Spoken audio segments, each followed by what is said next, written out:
Okay, well, so everybody wants to know what happened. I'm sitting here on the floor of my hotel room, still trying to talk quiet. I don't know why I keep recording things in the middle of the night. It's just, it seems like it's the time to record things. It's a little after 3 in the morning. So,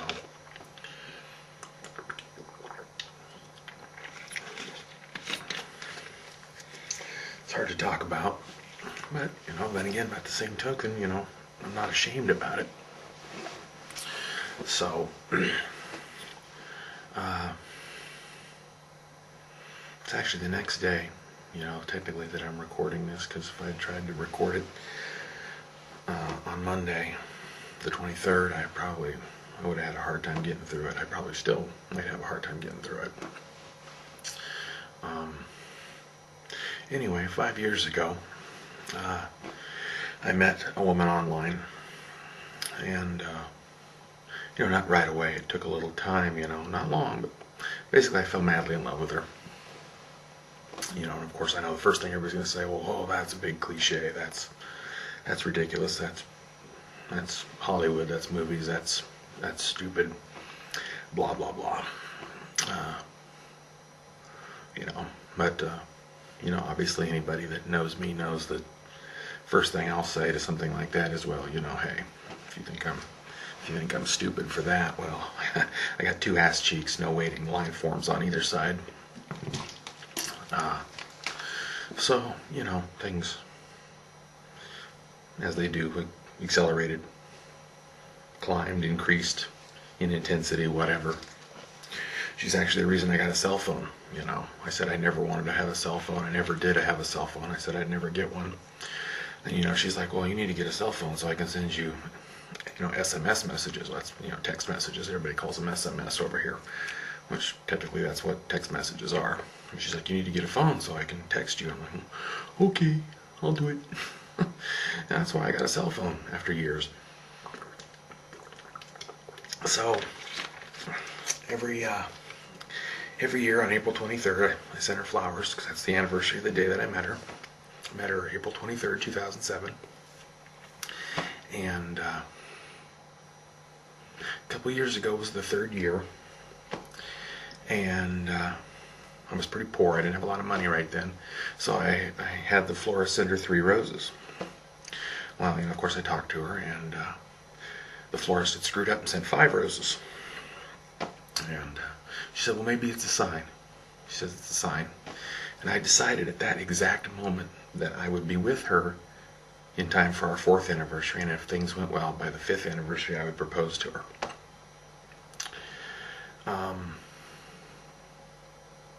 Well, things didn't go right, and I didn't make it last year, which is unfortunate because as of last year, her ball was still in my court, so to speak.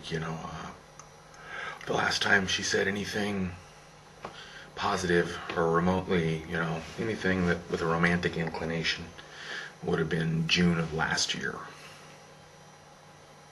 So she was still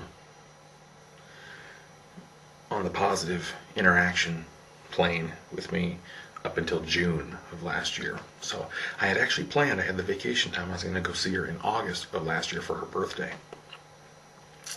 And she put me off. And then I wanted to go see her in December for my birthday, and she put me off. And so Valentine's Day came around this year, and I sent her flowers, of course.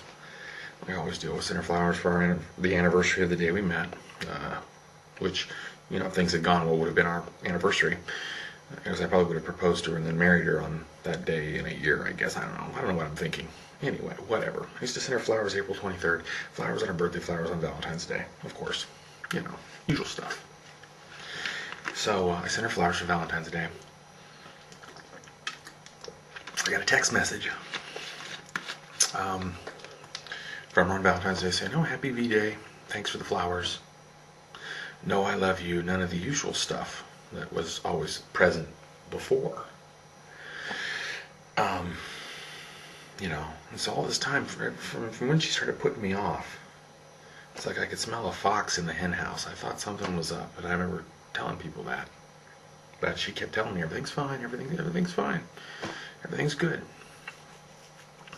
So she was gone from Valentine's Day. She was gone for a couple days. I talked to her on the 16th. And I asked her how her Valentine's Day was, and she said, "Oh, I got a surprise gift." I said, "Really? Do I want to know?" She said, "Yeah, I got an engagement ring." And I'm like, "Really?"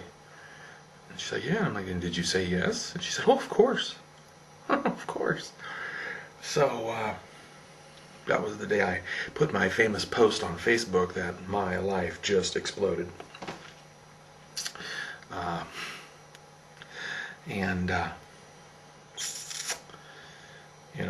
for 3 days, I probably couldn't even think straight. I was lost. My brain was just like, because, even though I kind of had the suspicion, she kept putting off, saying, it's fine. So then it, bam, hit me, and I was blindsided. So, you think, well, that's it, game over. Now, obviously, like I told people, she has his ring and he has her heart. She loves somebody else. Well, then that's nothing I can do about that. I respect that. But I told her, I just didn't know, and she said, well, you were just too late. And I'm like, well, love isn't a race. And it's amazing that since this has happened, how many people have come out of the woodwork. Well, 5 years, Brian. Well, you should have been quicker than that. Well, I was waiting. She was favorable, but I was kind of waiting to see if she was gonna, wanted to come over here, but I didn't know if she was ready for me to come over here. I don't know what she wanted. Instead of just doing it. I guess maybe the hints were there. I told her I was working on a romantic surprise for her. She said, "Oh, is it an engagement ring?" Oh, duh. Maybe that was a hint. I don't know. I'm not quick about these things. So I just was kind of playing it out and seeing how her mood was, seeing if she was, getting more serious. And maybe she was, and I blew it. I don't know. If I'd come here 1 year ago while her ball was still in my court, everything might be different. But I decided, I thought, well, I'd like to see her once in my life, 5 minutes, anything, just to say hi once, say goodbye maybe, I wish you a good life, just once here with my own eyes, So, anyway, I knew that I couldn't do nothing, because I know that if I did nothing, already I was in this position where I couldn't sleep. I wake up every morning thinking about her, thinking, oh. And I knew that if I didn't try my best to at least come here and say, if I just didn't do my best, if I didn't come here, that I was going to wake up every day for the rest of my life asking myself, why didn't you go? Of course, already I'm asking myself, why didn't you go sooner? Why didn't you go 1 year sooner? Right after the 3rd year, why didn't you go then? I'm thinking that I'm doing myself a favor because I'm trying to make things better for her. I'm trying to get out from under my messy divorce, get out from under my child support, get my adopted children. I adopted my children, my stepchildren. I love them, raise them as my own. I want to get my children on their path in life. I was trying to get to where I don't have to pay my ex-wife any more money, and then, come riding in like a conquering hero. And, of course, now I realize that life's never perfect. You got to do what you got to do. So, this time, flower delivery, April 23rd. This time I had set it up so that I was making the delivery. I thought maybe she'd be there because she knew flowers were coming. I thought, you know, since she knew they were coming, I called her and said, hey, you know, you got flowers coming the 23rd, right? So if you don't have a big fight with your boyfriend or whatever, because she said she had a fight with her boyfriend about me. That's why she said she wouldn't meet me. She told me she wouldn't meet me, which, you know, I find that hard to believe, because why would she even mention me to her boyfriend? That makes no sense at all. But, you know, I don't care. I just want to say hi. You know, she could bring her boyfriend. I'll shake his hand and say, hi, congratulations, I'm really happy for you. Whatever. Bring your boyfriend, bring your best friend, bring the Latvian army. I don't care. I'm not a stalker, I'm not a murderer, I'm not a rapist, I'm not a maniac, I'm not a weirdo. I just... Fuck, can I be your friend? So, anyway, I went to make the flower delivery. And of course she wasn't there. I gave the flowers to her mother. The dog barked at me, as you know. I already put that in a video update. So I got back to my room, and she was online. So we talked online. And everything was fine online. Because she's mad at me. She's disturbing my mother. Why'd you bother my mother? I didn't bother your mother. I dropped off flowers. It took 5 minutes, you know. I smiled at her. She smiled at me, and the dog barked. Everything was fine. You know, I said, I'm kind of glad I saw her, because she's part of my surprise, and you know, that's something else. I had 2 promises to keep on this trip. One was I promised my mother I'd go to the Baltic Sea. And of course, as you know, I went to the Baltic Sea on the grayest, nastiest possible day that a person could go to the Baltic Sea. But it was nice. Whatever. It was good for me. The second promise, I promised her, you know, at times, there were times when things were good between us, really good, you know, but it still seemed kind of impossible. I said, you just watch. I said, someday we will be telling our grandchildren our story. I promise you that.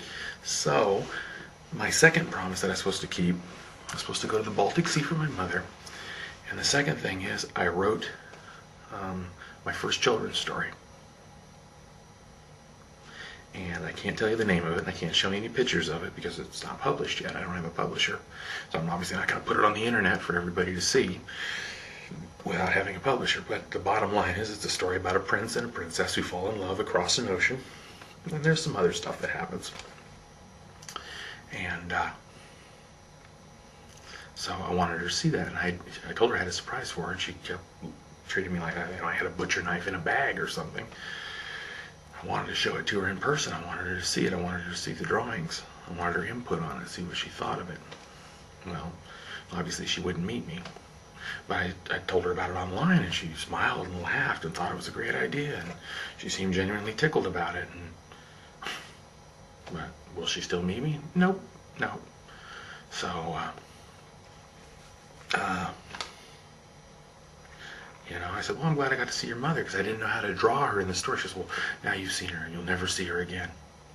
Like, well, that's kind of harsh. So, you know, so there, you know, some of you know that there was something going on. Some of you know, I told some of you, some people in my life know that I told them that the woman I was in love with, the woman that I thought was going to be my new wife, got engaged to somebody else on Valentine's Day. And I said I was coming to Europe because I wanted a life reboot. The thing is, most people thought I was coming to Europe to run away from her.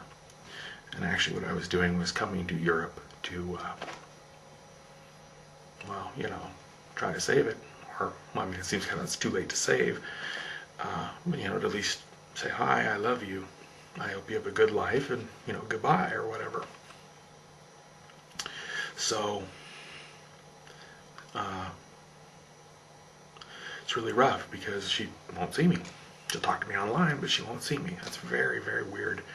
I've had so many people come out and tell me that, well, then she was lying all along. She's probably married all along, and da-da-da-da-da. And, you know, our relationship was a bell curve. People treat it like a flat line. It was a bell curve. It went up, and then I could feel it start to go down, but I couldn't do anything about it.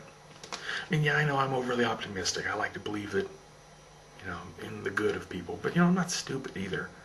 You know, I've analyzed and thought about the things that were said, and the tone of voice, and the inflection, and the context, and, you know, I really have no reason to doubt that it wasn't real. Everything was fine, like I said, up until June of last year. And so now I'm really pissed because, you know, this guy locked down in 6 months what I didn't lock down in 4.5 years.